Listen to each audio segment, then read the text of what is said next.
When you go to Nigeria, corporate Nigeria invests in the arts.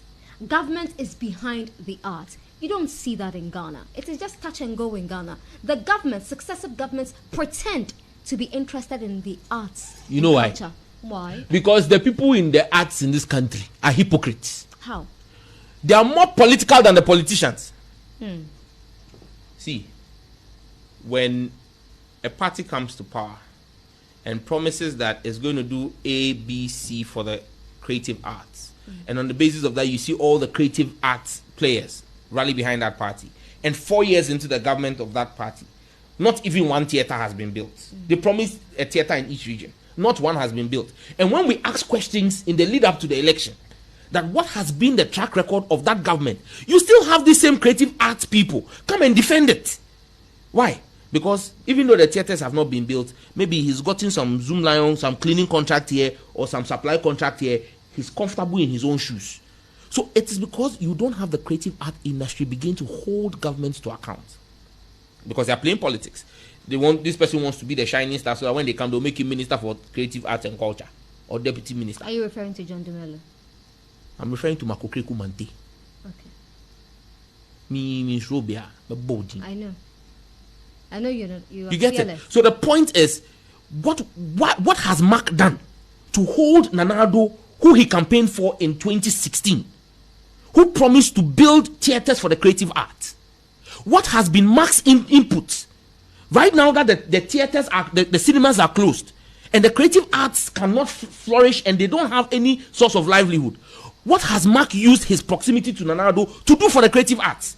We are not opening the cinemas, we are not opening the theaters, but churches are filling out the Fantasy Dome and doing programs there. We are having church services. So can't we also open the cinemas and do social distancing there and observe the protocols? You shut the cinemas, but Bloomberg is open. Go to Bloomberg now. It's open. It's working.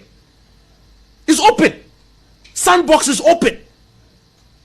But you have shut down the cinema. Before the cinemas were shut, you had the likes of Riverman Production, Uncle Lebo White, putting a lot of young people to work with his productions. You had Foster Romanos, Clemento Suarez, doing young boys finding a living in the cinemas.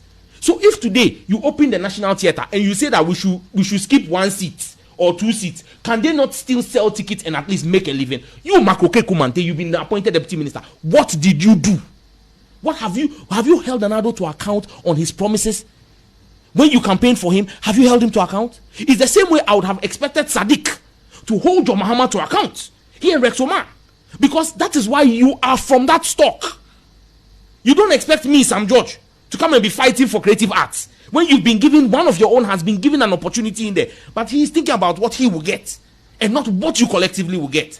We should have seen Mark leading a charge by now as a member of the creative arts to say, Mr. President, open the cinemas and give us social distancing protocols. These young boys are dying. They are starving because their only source of livelihood and having a meal is if the cinemas are open. If we can open the market, if we can open Bloomberg and Sandbox and the churches and the mosque, and we cannot open the cinemas, what kind of country are we? This is the reality. So the problem is the creative arts themselves.